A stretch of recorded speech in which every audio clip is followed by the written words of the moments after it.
আসসালামু আলাইকুম। রান্না করব নিহারি, গরুর নিহারি রান্না করব। এখানে আছে আদা রসুন পেস্ট, তেজপাতা, ধনিয়া পাউডার, লবণ, গরম মশলা, কাঁচামরিচ, পেঁয়াজ আর শুকনো মরিচ ফালি দেওয়া।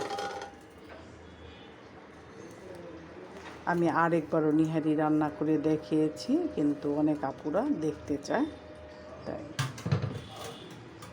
আর এটা হলো পেঁপে। পেঁপে দিলে ঝোলটা ঘন হয় আর মাংসটা দ্রুত গলে যায়। এখন পানি দিয়ে দেব।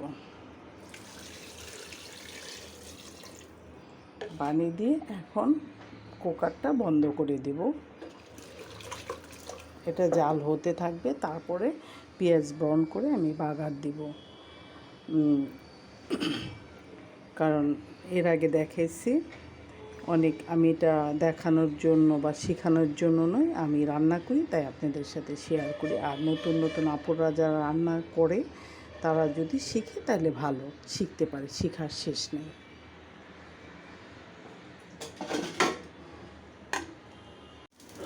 নিহারিটা এখন বাগার দিয়ে ফেলবো। নিহারিটা হয়ে গেছে। পেঁয়াজ দিয়ে বাগার না দিলে নিহারি ভালো লাগে না খেতে।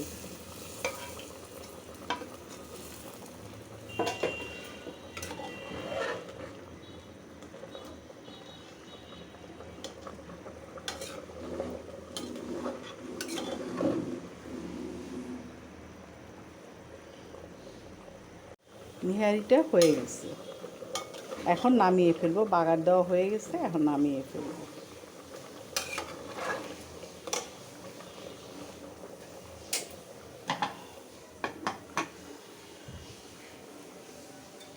ফুলকো ফুলকো রুটি আর নিহারি, দারুণ মজা খেতে।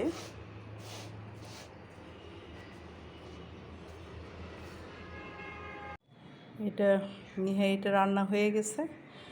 এখন রুটি দিয়ে বা পরোটা দিয়ে আমরা সবাই মিলে খাবো। এখন সকালের নাস্তা